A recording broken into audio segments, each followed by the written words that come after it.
Well, welcome to another episode of Tyrannus Hall, a grace-filled space to have a conversation about the missional mandate of the Canadian Reformed Churches. I'm here with Bill DeYoung, and today we're interviewing the Right Reverend Bill Boekestein, who's the pastor of Immanuel Fellowship Church in Kalamazoo, Michigan, a URC congregation. He's the author of numerous books, and today we're going to talk to him about the relationship between covenant nurture and community outreach. So welcome to the podcast, both Bills. Glad to be here. Thanks for the opportunity. Looking forward to talking with you guys. So this is how I'd like to launch us into this discussion today. Talk about covenant nurture. We talk about community outreach. Bill DeYoung, you've said numerous times to me that you sort of view this whole idea of a missional church, the fact that we have this podcast, Tyrannus Hall, as sort of a corrective movement. Something that perhaps the word missional will disappear in the future because we won't need it, but it acts as a corrective against a tendency to lean almost entirely toward covenant nurture and what goes on, within families that are already believing families in the church.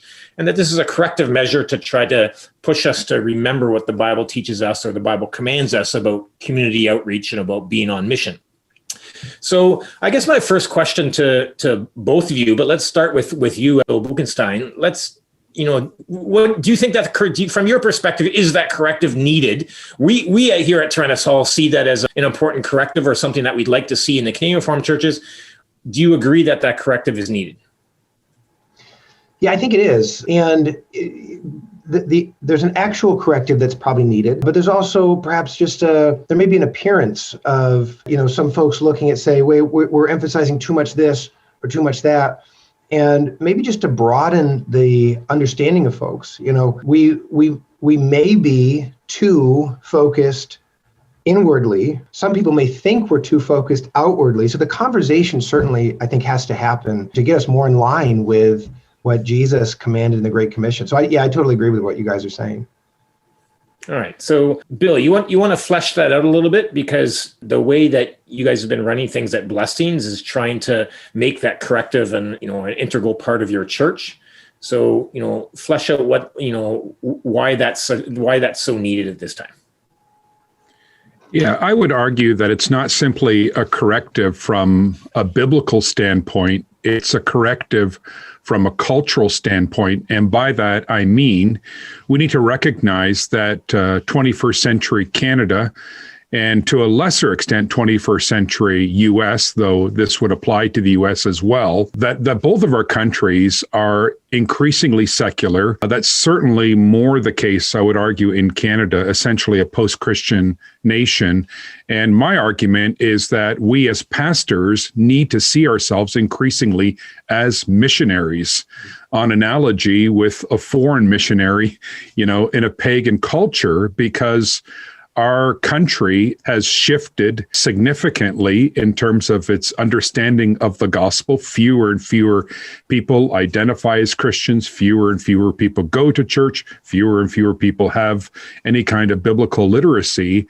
And I think it's important for our pastors and for our churches to understand that shift and to begin to see themselves in a mission context. So some of what we are doing at Blessing, some of what I'm arguing for personally, is a recognition of the shift in our context. And I'd be curious to hear from Bill whether he sees that shift as well, because I do know that in certain locales in the US, at least, there are communities that are still predominantly Christian, and that may be the case in Kalamazoo, but I'd be curious to hear what he thinks about that analysis. No, I think you're right on, Bill. I think that the perception of the average serious churchgoer maybe hasn't caught up with the reality in the culture. So I think we may look around in a community that feels familiar to us and feels maybe in some ways similar to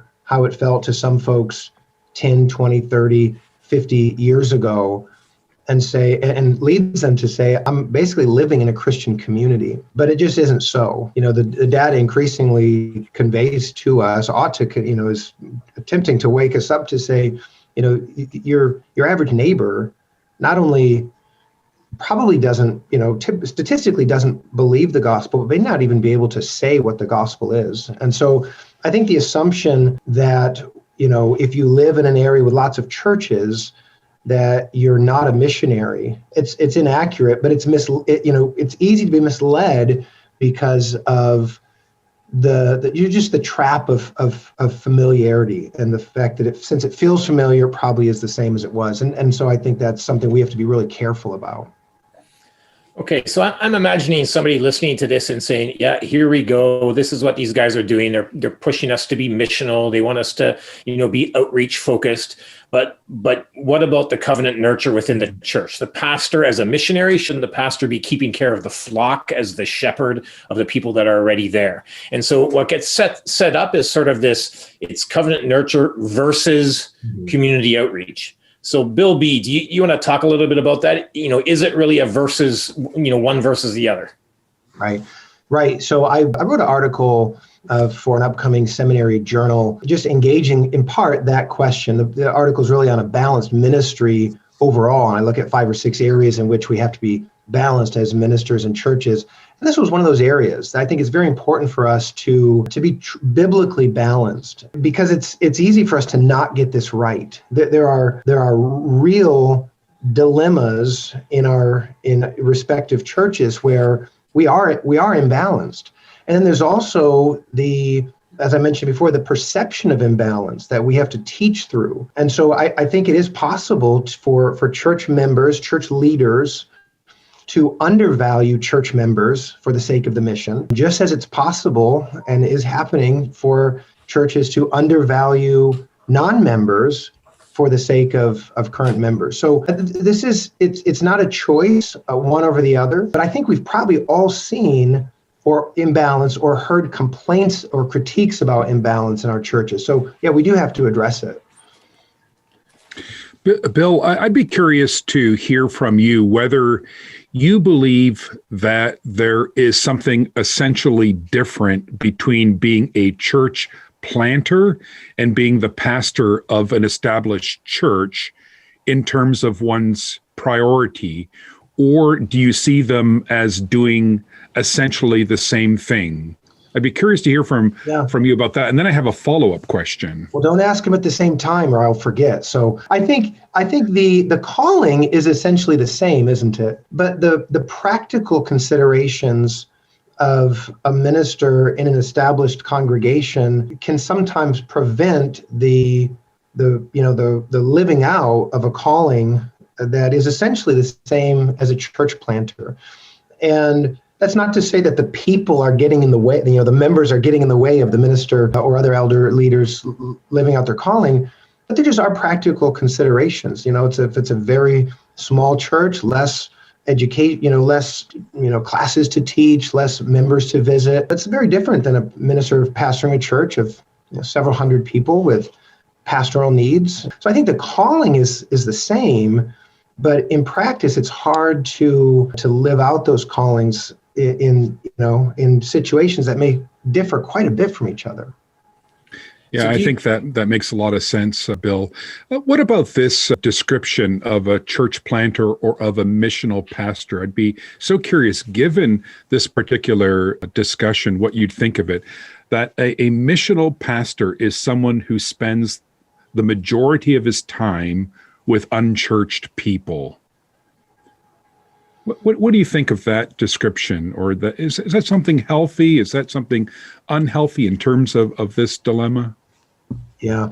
Well, Bill, I think it's a great question, but I think it sounds like a trap. So I'm gonna work around it. I think it depends on what you have as a support network as a pastor, right? I mean, majority of your time. Well, do you have other leaders with you who are picking up, the necessary pastoral visits within the congregation? Are you connected in some way to a counseling ministry that can handle some of the real difficult needs from within the congregation? So I would be reluctant to say that a pastor should spend the majority of his time with those outside of the congregation.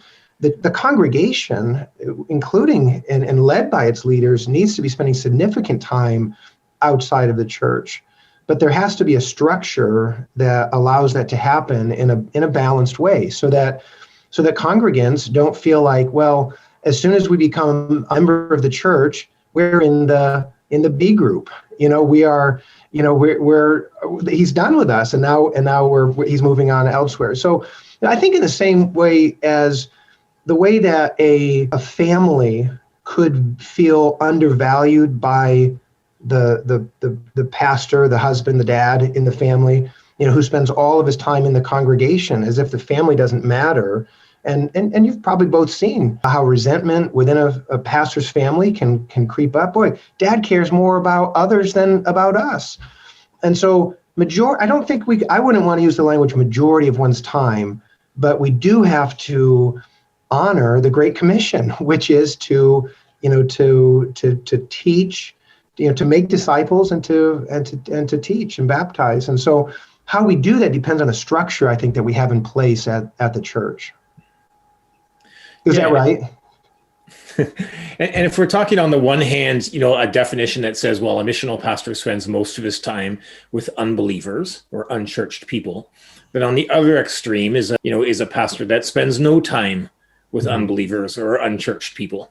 And it seems to be, Bill Boekestein, that you're advocating for something that's sort of middle of the road, or something that's more balanced. Is that a fair assessment? Yeah, it is. Because of the danger of, what if a minister spent, so we use the word majority, but what if a minister spent, to be extreme, we'll say 95% of his time outside of the congregation? Well, I think we would all say that's imbalanced. And you could flip that percentage the other way and say, well, that's imbalanced. But finding that sweet spot that works for the minister with the elders, with the congregation. I don't know. One of my colleagues in the United Reformed Churches said that what we don't want to do is give the impression to our congregation members that they're like children who've been adopted to fill jobs on the farm. Like you're here only for helping me fulfill this mission, but you yourself as people don't really have value. And that's, we can't convey that even if we don't believe that or feel that way. We have to be careful that we're not conveying that. So I don't think there's a real dilemma in terms of balancing congregational outreach with covenant nurture, but it's, if we do it right, there's no actual conflict, but the potential for imbalance is certainly there. Okay, I want to pose a question here, Bill. I agree with you completely, but I think we can say that historically, pastors in what I will call continental Reformed churches in North America have not really done a whole lot in terms of outreach, have not, generally speaking, spent much time with unchurched people, have not been attentive to the questions, the concerns that unchurched people raised. I think you're exactly right that something needs to change internally in the church in order for that to happen, to liberate pastors to have some more time, at least, for that kind of work. And I wonder what suggestions you might have for the church in that regard to free the pastor, to embolden the pastor to be more outside the church, if you will, to spend more time with unchurched people. Two things come to mind right away, Bill. One is staffing. If a minister is expected, if you say he's the only minister of a local congregation, is expected to fulfill all of the responsibilities, the important responsibilities toward the congregation, very likely he just simply won't have time, to be meeting people. So I think staffing is a huge part, But I think the other thing that we could do, is the minister acting as a catalyst within the congregation, either for maybe directly to an outreach committee. I know there's pitfalls of an outreach committee. If the outreach committee is seen as sort of, a surrogate for the congregation in terms of doing the outreach, it's their responsibility. I think that'd be a mistake. But in terms of a minister encouraging and assisting in an outreach committee, that's a great way, I think, of taking what a minister might view as limited time and facilitating and discipling in this important area. So I think staffing committee, but I think also too the role modeling of a minister in the on a Sunday, for example, in terms of engaging guests, in terms of practicing hospitality on his own time. I think that's important. I think it's often overlooked because I think it's sometimes seen as, for example, as a minister, I could look at it as a choice that I have to make between spending time with my family or engaging our neighbors. And that for sure is a false dilemma, because why not view, engaging your neighbors as a family activity? And so I think we actually have more time as leaders than we might see if we sort of divorce family time from community engagement. We bring those together, and not only does it sort of free up our time, but it also invites our children to participate in the sort of neighboring that I think a lot of us, myself included, didn't really experience growing up. And so I think just being creative about how we use our time is one of the best things we can do if we can't create more time by staffing. Yeah, I like that. And it speaks to the fact that it's very easy to continuously get into it's either or when it comes to covenant nurture within our own families or community outreach in our own personal lives, but then also in the life of the church. And so to really continually remind ourselves that those things are mutually supportive and mutually encouraging. So I got a copy here of a book you wrote, The Well-Ordered Church. And I thought I'd like to read one paragraph from it and then maybe get you to flesh it out a little bit. It's on page 121, which is about the witnessing church. And at this point in the book, you're giving reasons to be actively engaged in mission. And then this is what the paragraph says. A third reason to be actively engaged in mission is the well-being of the church. A non-witnessing church will not be healthy. Not only will the non-witnessing church stagnate as a result of self-centered disobedience, but also because God's design for the sanctification, maturity, and growth of the church includes a regular influx of the new rough-edged worshipers. So there you're suggesting that if you think that by not doing community outreach, you're going to be doing covenant nurture, you're forgetting that community outreach helps you do covenant nurture. Right. Now, you want to flesh that out a little bit for us? Yeah, sure. I mean, there's something inherently unhealthy, first of all, when we just care for ourselves, right? I mean, if you put that into the extreme, an individual who only looked after himself would become very, very unhealthy, selfish, monopolizing every opportunity to look out for himself. And I think the same thing can happen as families, and same thing can happen as congregations, right? Just become fundamentally unhealthy because we're not sharing, we're not being a blessing, we're not sacrificing, we're not being forced to listen to opinions that we might disagree with. We're not being compelled to ask questions of people who we don't immediately understand. So when we surround ourselves with people who are so much like us that we don't even have to wrestle to try to understand them, to demonstrate empathy toward them, it actually stunts us and it makes us less healthy ourselves. And so, yeah, we need to be practicing sharing, getting to know people. But then also we need people from outside of our experience to challenge us to apply the Christian faith in areas that we maybe haven't had to think about, but we should have thought about, but we haven't, and we will have to. So, yeah, and then the valuable opinions, the insights that are going to come into a congregation as people are coming along in various stages of discipleship are going to be so rich. Just the commonality that we have with non-churched friends who may be coming into our congregation in terms of our shared image bearing of God, that they're going to bring all kinds of insights, observations, things that they see about the church that we don't see. One example springs to mind. It's an embarrassing example, so you'll appreciate it. In my previous call, we had a church building. It was right on the very busy sidewalk, a lot of foot traffic, right in town. But we all entered the building out of habit through almost like this hidden door on the side of the building that went down into the basement. And so it just became natural. We all knew about it.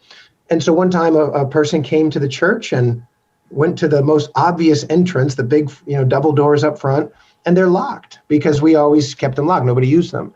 This was early on in the ministry. And yeah, that observation, the person saying, why are your doors locked? You're in church. Why? I almost turned around and went home because I thought you were closed. We wouldn't have gained that insight if it wasn't for, people coming in. So that was our own just carelessness. But we need those kinds of fresh eye insights into our church life, or we're going to stagnate. So do you think it works the other way around too? So if community outreach helps us to become more robustly healthy Christians, does covenant nurture within the congregation help us do community outreach? Well, it should. It depends what the nurture looks like, right? So if we're, just as the Great Commission, if we're teaching disciples to observe everything that Christ commanded, then part of what congregational nurture includes is obedience to the Great Commission.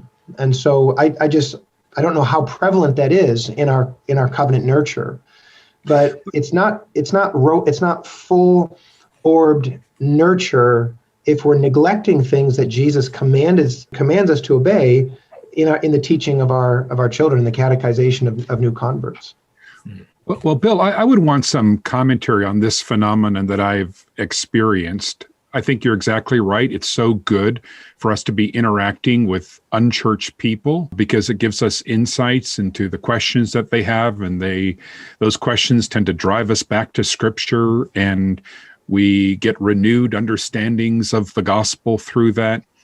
And yet it's very, very risky. And to be honest, I'm quite surprised that you have so many individuals who are raised in Reformed churches who have benefited from years of preaching from the Heidelberg Catechism, teaching from the Heidelberg Catechism, and they go out into the neighborhood and they begin to interact in ways they haven't before with unchurched people, and their faith is rattled. And their faith is actually undermined. How do you account for that phenomenon when these individuals have grown up in the church and have had all kinds of instruction and covenant nurture? What do you think is problematic here? Yeah, well, there's a way of catechizing, a way of teaching that is, becomes kind of a circular discussion, or it becomes sort of an echo chamber where we're repeating. Even if, say, for example, you even did a sort of apologetic aspect in your catechization, but if it's just purely conceptual, and if it's, maybe even using dated material or sort of straw man arguments in terms of apologetics, it's not really preparing people to meet real world objections to the gospel, or, critiques of why the church does this or that. So I don't know if this is what you're suggesting, but there really is no replacement for actual engagement with critics of the gospel, or just with people who are curious about the gospel and who ask questions that we wouldn't know how to answer if we didn't get those questions. So I just reminds me of somebody asked Francis Schaeffer one time how he became so adept at giving answers to difficult questions that were put to him. And he said, I've listened to thousands of difficult questions. He wasn't locked up in a tower just brainstorming about how to answer theoretical questions about the Christian faith. In Switzerland, and with that open home that he had, he was just receiving weekend after weekend people with new questions. And so I think I don't know how you replicate that in a catechism classroom. So I think we have to think through the severe limitations of an insular approach to catechization. Yeah, and to think in a well-rounded way about what covenant nurture is. I got a copy here of a book, The Compelling Community. It's a 9 Marks book. And they asked the question, is your church community ready to replicate? Are you ready to plant another church? And then they ask 9 questions, which are all about covenant nurture, about what kind of pastoring, nurturing has happened inside the church. And, they suggest that, these 9 questions. Is your church clear on the gospel? So I think that, growing up in a church where you get lots of catechism teaching, that should be well done. And I think in a lot of ways that's a strength of being clear as to, what the gospel is in our own context. Number two, is your congregation telling others the gospel? So, don't go planting churches unless people are already doing it. But are we nurturing people to do that? Are we teaching people to do that? Number three, do your church members teach God's word to each other? Is it just something that you know, but are people able to instruct each other in the word? Does your congregation take the responsibility seriously to guard each other from sin? Are we nurturing a congregation where people exhort each other and point out each other's faults with truth and grace and lead people back to Jesus in those instances? Is the pastoring in your church done by the congregation?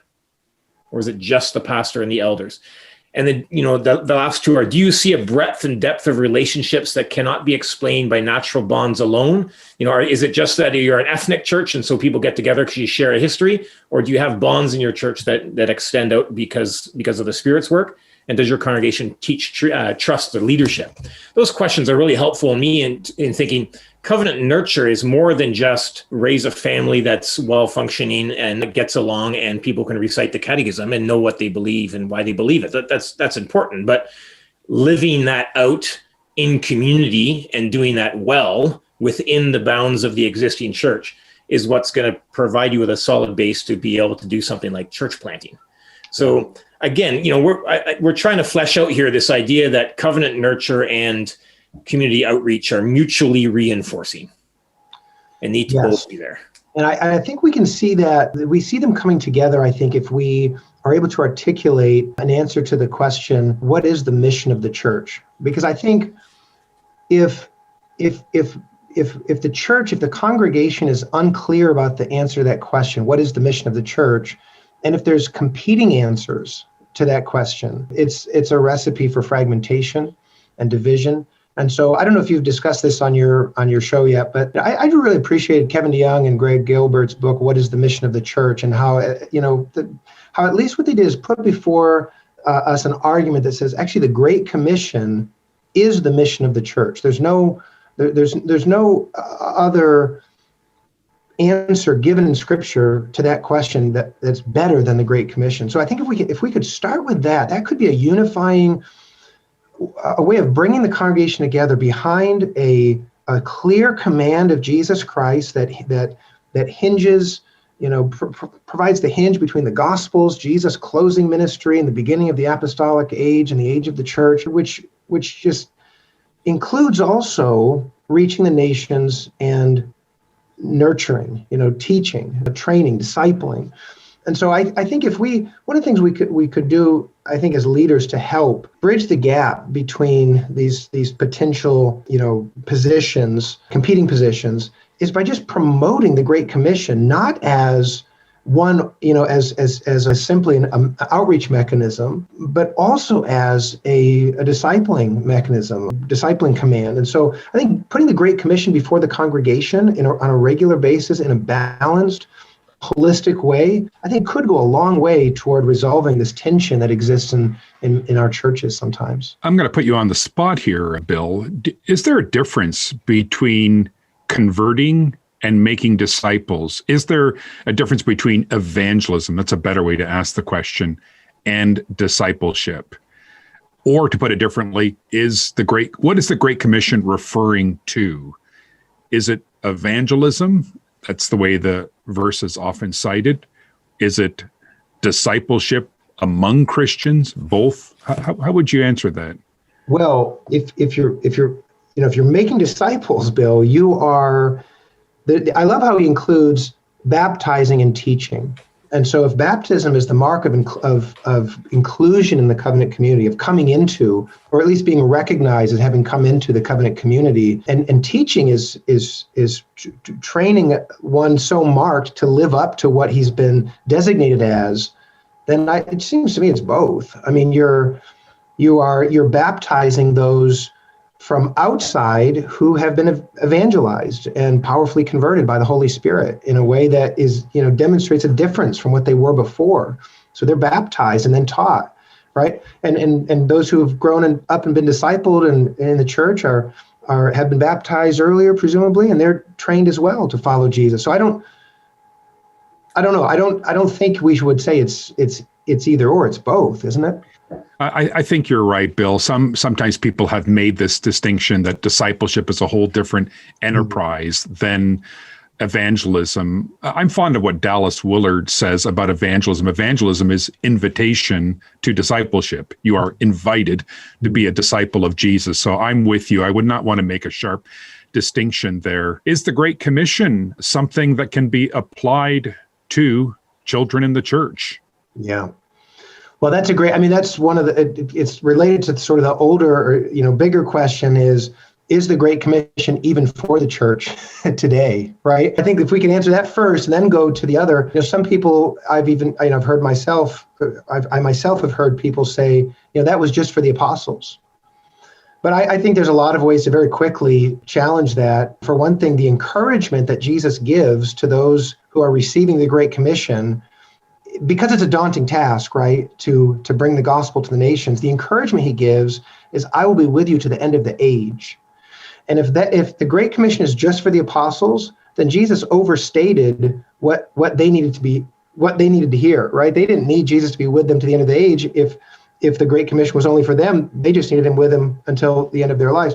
So I think if we see the Great Commission as something the apostles couldn't possibly have fulfilled on their own, they needed us, they needed their successors, then we see our children in that line of succession. The disciples, the apostles rather, couldn't fulfill the Great Commission on their own. They needed their next generation, which includes ultimately us and our children, because at what point, at what other artificial point are you going to pass the baton to your children and say, now it's your turn, if not more organically right from the beginning, right? And say, we're really doing this together.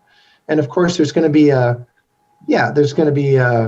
sort of a shift in flow in terms of as a child ages from being more of a receiver to being more of a sharer. But it should be an organic shift, a lot more, a smoother movement than saying, okay, now you're an adult. Now you've publicly professed your faith at whatever, 18 years old or whatever. Now you're a discipler. That's just so inorganic, and we should reject that, it seems to me. I remember my missions professor at seminary telling us that as you raise your family, you need to be, as a family, involved in the gathering work of Christ, because either you're going to, as a family, be gathering together, or you'll be scattering. Mm. That was his expression, saying that's got to be an organic part of your life. So you don't differentiate too much between raising up children in the covenant and making disciples of those who are right. Just hearing the gospel. I'd like to ask this question of you, Bill, and then Bill DeYoung. I wonder if you could chime in on this.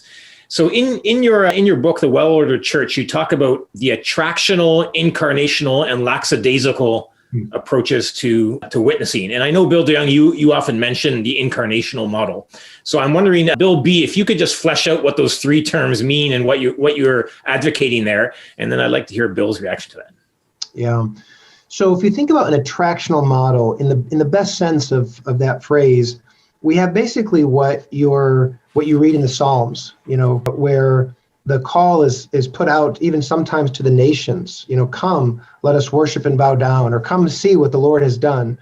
And so there's even Israel in the Old Testament was to be attractional in the sense that if people were to become followers of God, they were almost certainly going to come to the church, the land of Israel, the tabernacle or the temple, and become part of that faith. So the invitation was to come and meet with us and meet our God.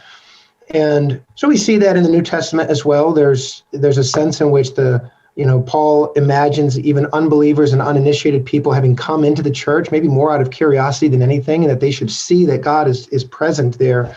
1 Corinthians 14. So I think that, that invitational or tractional method approach to outreach is very, very important. But it's also unreasonable for us to stop at that point. Why should we expect the nations to come to us if we're not willing to go to them? And so the incarnational model is really reflecting the ministry of Jesus Christ. Jesus says to his disciples, as the Father has sent me, so I send you. And so we are to go into those places where where people are actually living and working and bring the gospel into those places. And I think if we understand just how, it's hard for us to understand how challenging it is for unchurched people to even enter a church building sometimes. And so if we're relying on this attractional method, that you need to come and, our church doors are always open, just, you ought to come in and come to church. Yeah, it's just an unreasonable expectation. Imagine going to, being invited to worship in a mosque or just visiting a mosque or some very, very unfamiliar place. You wouldn't know what to wear. You wouldn't know what to expect. It just would feel totally foreign. And so, how different if someone were to meet you in a place that was more familiar to you. And so, yeah, and the lackadaisical approach is just really not an approach, right? We're not really thinking about attracting or incarnating. We don't really have a plan. And that seems, that's the worst of all three. So I just think we just think along those terms, and they can be a way of checking our own hearts, a way of testing what we're actually doing as a congregation. Are we relying too heavily on one or the other? On the other hand, some churches can say, well, we don't really have an attractional ministry. We just expect our members to be incarnational. And that's, that could also be imbalance as well, as if to say, we won't function as a congregation in terms of being salt and light in the community, but we only expect members to do that. So yeah, something to test where we're at as sort of a way of striving forward. I would say that the attractional model worked very, very well in the US for a certain time, especially among people who were disenfranchised with the churches with which they grew up. And it was effective with people who were detached from the church. It wasn't necessarily great with completely unchurched people. And I think that there is a sense, and I'm sure Bill B. would agree, that we should be welcoming, we should be hospitable to people. There shouldn't really be things in our worship services that unnecessarily offend and put people off. I think the incarnational model is so important for today. And I think the text that Bill alluded to from John 20, Jesus saying, "As the Father sent me, so I send you." We need to enter the worlds of others the way that Jesus entered our world, with great empathy for others. And we need to be situated in our neighborhoods and in our communities as salt and as light. I do see, however, some liabilities here as well, and some things that concern me. One is people arguing for an incarnational approach and interpreting that to mean we just busy ourselves with social justice issues.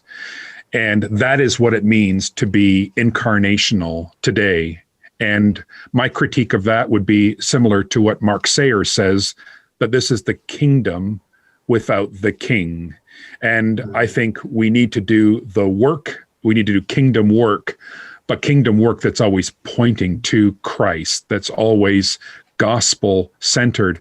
The other concern that I would have, again, from reading and from observing people who use the language of incarnational, is a kind of distancing themselves from the institutional church, in some cases almost dismissing the institutional church, so that the way we are church today is not by meeting together on Sunday and having the sacrament of the Lord's Supper. It's actually being in the pub and meeting with unchurched people there. And if you're having a beer and wings, well, that's like the new sacrament of the incarnational church. I think that is fundamentally mistaken and dangerous. And that is one way for the world to colonize the church. So it's odd, and I'd be interested in hearing feedback from either you, Winston, or Bill. I'm an advocate of an incarnational approach, and yet I'm a little leery of it as well, and I'm very concerned when I see that lingo and that approach misused in the ways I've identified. Yeah, I think you're right, Bill. I mean, this sort of overused phrase, just do life with, we're just going to do life together. It's like, well, first of all, no one really knows what that means, but that's so distinct from, tell the gospel to the nations. It's a totally different thing. So, we want to be, we need to love our neighbor. We need to be with our neighbors. We need to do things like, share drinks and wings with our friends and our neighbors. But in that, now you've got a great opportunity to talk about God, to extend that invitation to the institutional church that Christ loves, and in which he's sharing his gifts and inviting us to be a family together. And so, use the incarnational model as a way of opening, new opportunities to hopefully come back to the church with friends and with guests. Yeah. So, Bill B., let me ask you this way. Let's try to get really practical for the people that are in the pews, not for pastors or office bearers, but for our listeners who are members of a local Canadian Reformed church. How do they, the members that are listening to this and saying, yeah, I'm really concerned about the covenant nurture and the pastoring that happens within a congregation, and also for community outreach. What can I do in my everyday life? Can you give a couple of real practical pointers for people that are asking that question? Yeah, sure. I think one of the simplest things we can do, but a very effective thing, is to get to know our neighbors. And I don't know if your church members will have read The Art of Neighboring, but I think there's a real obvious breakdown in our thinking if we're, as Christians, thinking I want to love my neighbor, I want to reach people for God, but I don't know the names of the people who live next door to me, or the people beyond that, or the people across the street. I don't know their children's names. We don't spend time together as a little sort of micro community. And so, get to know your neighbors. Invest in your most, the people that you literally pass by the most frequently. So we've missed a couple years in our neighborhood, but for the first, I think, 4 years of our presence in Kalamazoo, we hosted a street party, which worked really well for us. We live in a community that's really well defined in terms of that local street, and so we invited everyone to the home. And at that party, the first year, there was an 80-year-old gentleman who was brought to tears when he said to the group, "I've lived on this street for decades. We've never gotten together with people from our street." And so I think, and it wasn't that hard. We're sitting outside, people brought food, we shared it. It wasn't even that hard to plan. So getting to know your neighbors, I think that's a huge thing. I think the other thing is, when it comes to actually welcoming guests at church, we ought to view that as all of our responsibility. And so, a person could, at least once a week, most of us in the church have the opportunity to honor what God has done in bringing someone into the church who we might not recognize or not know well, by sharing, ourselves with them. And so I'd say those are two very simple things. There's many other things we could do, but get to know your neighbors in a way that develops a close relationship. And then say to yourself on Sundays, it's my responsibility to invest in this person that I don't know, or maybe I've never seen before. I'm not going to expect others to do it. I'm going to do it myself, because you have something that person can really benefit from. So those would be at least two encouragements. Yeah, that's really beautiful. Bill DeYoung, do you have anything to add to that for us today? I would add that if your church is located in a specific neighborhood, the church can show hospitality to that neighborhood. And that's an advantage that we have at Blessings. We are surrounded by houses. And so we house all the meetings of the Kirkendall Neighborhood Association. There are different neighborhood clubs and groups that meet here. We host events, movie nights, crafts events, and many different ways for people to get through the doors of the church, and therefore relationships to be established. And then you'll find that people just become really curious about the church. Maybe they've never been in a church, but they've been in the building now. They've met the pastor and some people. And what they'll do is they'll go to the website and they'll watch a service long before they ever darken the door. Mm-hmm. But they'll watch sermons. And sometimes people approach me and say, "I've been listening to your sermons. It's very, very intriguing." And that's just by us opening the doors of the building in our neighborhood. I'm also on our neighborhood Facebook group. I'm a contributor there, and it's a way for people to get to know me And really over COVID, ironically enough, I've been in touch with more neighbors than I have prior to COVID. So see neighborhood ideas as one for your family. And Bill has given some very good suggestions, but especially if you're in an urban neighborhood, see hospitality and neighborhood in terms of your church's location as well.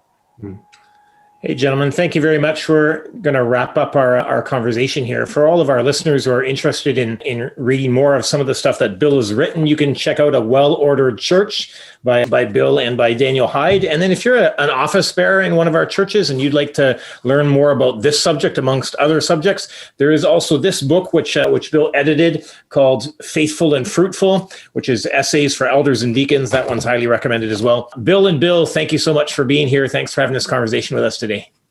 It's been great talk with you guys. Thanks so much. Blessings to you both. Well, that was a great conversation with the other Bill. Let's chat a little bit about this conversation together now. You know, we're trying to demonstrate that there is not an opposition between covenant nurture and community outreach. Let's approach it in this way, Bill. Can you sort of tell us a little bit from your perspective, what are some of the strengths of a church that does focus very much on covenant nurture and sort of a pastoring model rather than a missional model when it comes to church leadership, for instance? What are some of the strengths that we can learn from there?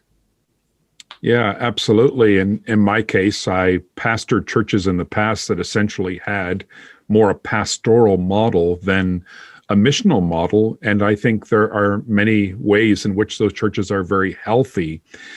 They're healthy in these two respects, at least. One, there's often great familiarity between the pastor and the parishioners. The pastor knows the parishioners well. In his preaching, he can address challenges that he knows his parishioners are facing because there's so much interaction, so much pastoral visitation. I think his prayers can be very informed by needs in the congregation. I think he's probably better at doing funeral services because pastoral visitation is very high on his agenda of pastoral responsibilities. And so he knows the members well and the members know the pastor well. Secondly, I think in congregations with this pastoral mode, there's often great instruction and great teaching. Teaching is privileged in those congregations. And I think children who grow up in congregations in that mode generally are well instructed in terms of the catechism, for example. Yeah, so we obviously don't want to lose any of that. Like, we want to have a close relationship between office bearers and congregants, and we want people to truly know each other and to pastor each other well and support each other and to have children instructed well in the faith and all of those really, positive things. And at the same time, we want to have, a church life where the community is also well known and the needs of unbelievers and unchurched people in our life are well known. So we can pray with intention for them and do that well, where we can speak to other people and have more opportunities to speak about Jesus Christ to those who don't yet know him, or to speak about the fullness of the doctrine of the church for people that don't attend one. So it's not an either or thing. We would like to have both, and that provides us with a significant challenge, but that's what we're trying to push ahead here. We're trying to, move ahead in a robust, healthy way to not swing too far, to one or the other, or to the neglect of the other. And I hope that speaks to people that perhaps are a little bit wary or, perhaps even critical of this idea of trying to be a missional church or trying to, focus on the mission of the church. I hope that this podcast has helped people understand that we're not trying to throw out all of the good things that, that we've grown up with, but that we would like just to add something to it that brings us to a more full expression of obedience to the Great Commission. And I would argue as well that we want to see the way these things are done better. So it's not that we want to see people pastored less or not taught as well. We want to see a better pastoral model and a better instructional model. But as Bill pointed out, it could be that the pastor is not the one who's able to do all of this. And it may be time for Reformed churches to consider staffing So there's a distribution of responsibilities. In the past, I've had parishioners call me for a visit, and I've visited them and discovered that they're just lonely and needed someone to talk to. Well, I'm not sure the pastor has to be the one to fulfill that role. So at Blessings, we have a very strong small group ministry. Every single individual who's a member of the church is part of a small group, and that's in part a pastoral model to ensure that everyone is attended to pastorally, that we are caring for each other, praying with each other, accountable to each other. And so it's not the case at all that we want people in the church to be ignored. We want them to be cared for, perhaps even better than other models. Yeah, and nobody is suggesting that any of us are doing any of these things perfectly. One of the reasons we're having this podcast is so that we can have a discussion space to talk about this and to learn from each other and to improve in this as we try to be the Church of Christ that we are in the best way possible in our particular context.